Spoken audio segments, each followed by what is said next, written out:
नमस्कार, स्वागत है आपका हमारे चैनल पर। हमसे जुड़ रहे हैं पवन त्यागी जी, जो राजनीतिक विश्लेषक हैं। त्यागी जी, आपका बहुत बहुत स्वागत है हमारे चैनल पे। त्यागी साहब, एक बात बताइए, जो डॉक्टर कफील जो सीएए का विरोध करते करते देश विरोध में इस तरह से नारे लगा रहे थे अलीगढ़ मुस्लिम विश्वविद्यालय के अंदर में, तो उत्तर प्रदेश सरकार ने उन पर रासुका लगाई थी और वो बंद हो गई थी। तो इस बंद के दौरान उत्तर प्रदेश के कांग्रेसियों ने उसको बाहर करने के लिए इतना कैंपेनिंग किया, नारेबाजी की, चिट्ठियां लिखी और तमाम जो हथकंडे अपनाने के बाद जो है उसको रासुका में अंदर जेल में बंद रहे। इसके बाद हाईकोर्ट ने उसको रिहा कर दिया। रिहा होने के बाद जो है सीधे जो है प्रियंका गांधी को मिलने गए। प्रियंका गांधी राष्ट्रीय महासचिव हैं कांग्रेस पार्टी की। तो इसमें समझ में नहीं आ रहा है कि आप एक राजनीतिक विश्लेषक हैं, आप अच्छी तरह से जो है उत्तर प्रदेश की राजनीति को जानते हैं, तो आप कृपया बताइए, कफील खान का रिहा होने के बाद सीधा जो है कांग्रेस महासचिव, क्या इससे पहले पूर्व कांग्रेस अध्यक्ष के पास भी वो मिलने गया था राहुल गांधी के पास, और इस बार जो है डायरेक्ट जो है प्रियंका गांधी को मिलने गए। तो अभी खाली बैठे हुए हैं, तो अब क्या कयास लगाए जा सकते हैं, क्या कफील खान कांग्रेस पार्टी में शामिल होंगे? देखिए, जो ये डॉक्टर कफील खान हैं, ये कोई क्रांतिकारी नहीं है, कोई इन्होंने बहुत इनाम का काम नहीं किया।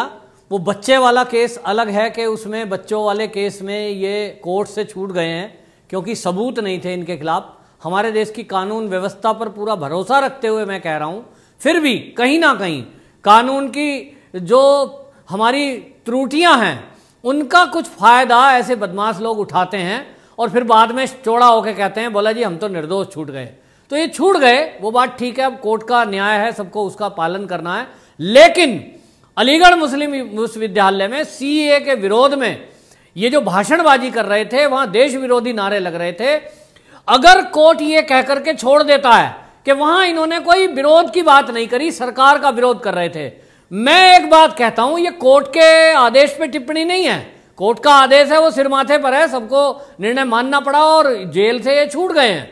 लेकिन एक सवाल उठता है कि यदि भारत सरकार विदेश में रहने वाले, 3 देशों में रहने वाले ऐसे हिंदुओं के लिए यहां उनका संरक्षण और उनको यहां रक्षण पालन करने के लिए भारत में कानून का परिवर्तन करती है, सीएए लाती है, उसका विरोध ये जो भारत के मुसलमान कर रहे थे, ये जो कम्युनिस्ट लोग कर रहे थे, ये क्यों कर रहे थे? इनका क्या नुकसान था? यहां अगर 3 करोड़ बांग्लादेशी रोहिंग्या रह सकते हैं, उनके तो ये पक्ष में खड़े हो जाते हैं कि साहब बच्चे हैं, बीवी हैं, ये गरीब हैं, मानवाधिकार। तब मानवाधिकार की दुहाई इस नाम पे देते हैं कि इनको यहां रहने दिया जाए क्योंकि वो मुस्लिम हैं। और जब हिंदुओं की बात होती है कि पाकिस्तान, बांग्लादेश, अफगानिस्तान के हिंदू, जैन, सिख, बौद्ध वो परेशान हैं और वहां उनको प्रताड़ित किया जा रहा है, धर्मांतरण किया जा रहा है, उनकी बहु बेटियों की इज्जत के साथ खिलवाड़ किया जा रहा है, वो भारत सरकार से गुहार लगा रहे हैं कि हमारा जो मूल है, पैतृक स्थान है, वो भारत है, हमको यहां रहने की इजाजत दी जाए। और आप देखें कि इसके खिलाफ जो साजिश थी, ये सीएए का विरोध, नारेबाजी, ये एक केवल बहाना था, उसके तार अब लग रहे हैं, सब खुलासा हो रहा है। दिल्ली को किस तरह जलाया गया, दिल्ली दंगों की जो जांच रिपोर्ट आई है उसमें खुलासा हुआ है कि पीएफआई उसके पीछे थी, आतंकी संगठन उसके पीछे थे, पाकिस्तान से उसके लिए पैसा आ रहा था, सारे हैंडलरों का खुलासा हुआ है। तो ये जो गैंग है पूरा, चाहे उसमें वो जेएनयू का गैंग रहा, अलीगढ़ मुस्लिम यूनिवर्सिटी का गैंग रहा, ये सब के सब एक प्लानिंग के तहत भारत में आग लगाने की कोशिश में थे। ये सीएए का विरोध तो एक बहाना था। डॉक्टर कफील उसी में से एक थे, जहां सफूरा जरगर थी, जहां वो उमर खालिद था। ऐसे सब लोगों का गिरोह, ये पूरा एक गिरोह है, पूरे देश से छांट छांट के ऐसे लोग पढ़े लिखे जिनके ऊपर लेबल लगाए कि ये तो साहब यूनिवर्सिटी के पढ़े हुए हैं, ये तो अलीगढ़ मुस्लिम यूनिवर्सिटी के छात्र हैं, ये डॉक्टर हैं, ये इंजीनियर हैं, और उनसे तकरीरें माने भाषण कराया गया क्योंकि लोग देखता है कि भाई एक डॉक्टर बोल रहे हैं। और उसी का नाजायज फायदा इन लोगों ने उठाया, जनता को भड़काने के लिए आग लगाई।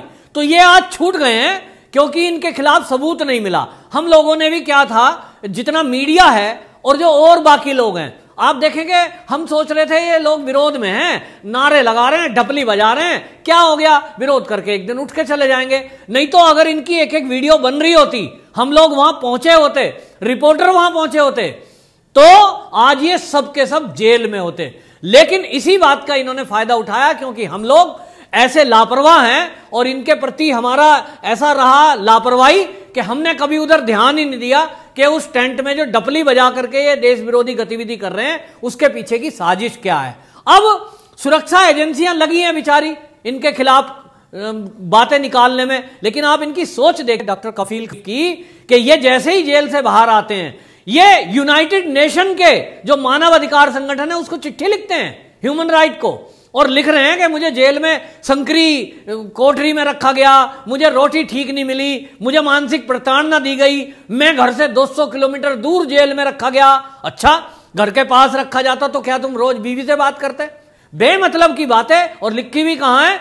यूनाइटेड नेशन को। हमारे भारत में भी मानव अधिकार आयोग है, लेकिन कफील खान इस मानव अधिकार आयोग में शिकायत ना करके वो यूनाइटेड नेशन के मानव अधिकार में आवाज उठाते हैं। ये बताता है कि इनकी सोच, इनकी जहरीली सोच कैसी है कि ये सरकार पर कोई भरोसा नहीं करते, ये सरकार की न्याय प्रणाली पर सवाल उठाते हैं, और मानव अधिकार जैसे संगठन भी इनको भारत के नहीं भाते, विदेश के ये भाते हैं।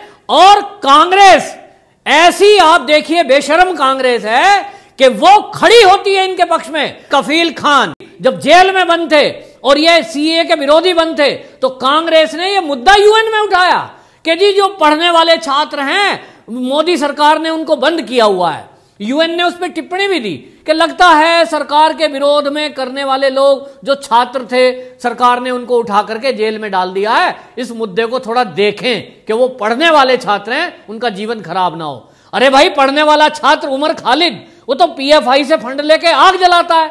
पढ़ने वाले लोग ये सारे के सारे इन्होंने आईबी अफसर की हत्या कर दी।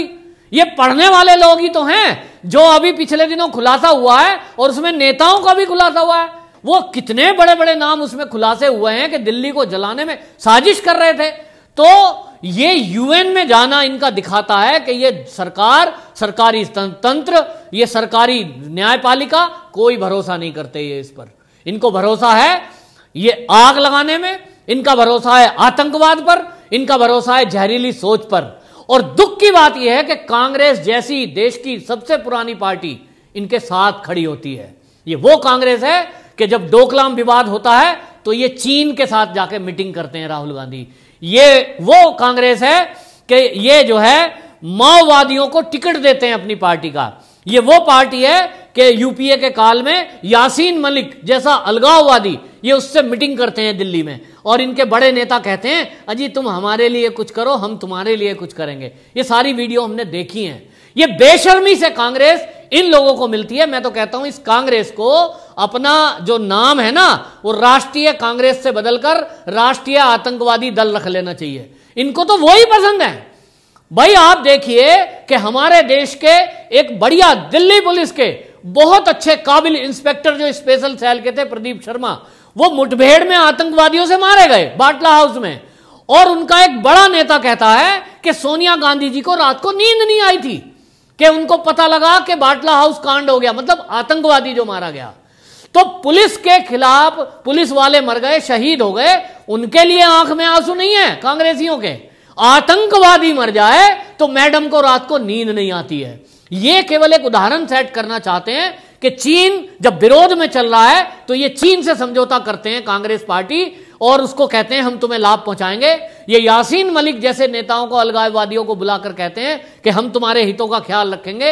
ये माओवादियों से समझौता करते हैं। आज कफील खान के साथ ये जो प्रियंका वाड्रा गांधी खड़ी हुई है ना, ये दिखा रही है कि जो देश के विरोधी हैं, जो देश में आग लगाने के मंसूबे रखते हैं, जो देश की सरकार के विरुद्ध खड़े हैं, जो देश की संवैधानिक संस्थाओं पर आवाज उठाते हैं उनके खिलाफ, उनके साथ हम खड़े हैं।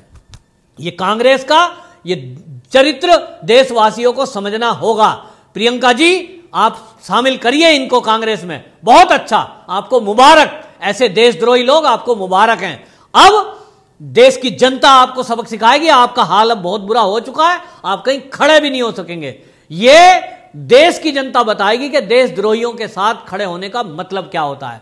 अभी तक लोग ये सोचते थे कि एक पुरानी पार्टी है, गांधी परिवार है। अब गांधी की भी पोल खुल चुकी है कि आप कोई गांधी नहीं है, आप जो है किसी भी धर्म में चले जाते हैं, किसी से शादी कर लेते हैं। आपने एक गांधी का नाम ले रखा था, ये सब पोल पट्टी खुल चुकी है। अब कांग्रेस की भी पोल खुल चुकी है कि कांग्रेस के पुराने लीडर अब इन पर आवाज उठा रहे हैं। ये जो खुद करना चाहते थे जब सरकार में आने के पहले, घोषणा पत्रों में जो बातें इन्होंने बोली हैं, सीए भी इन्हीं का लाया हुआ था।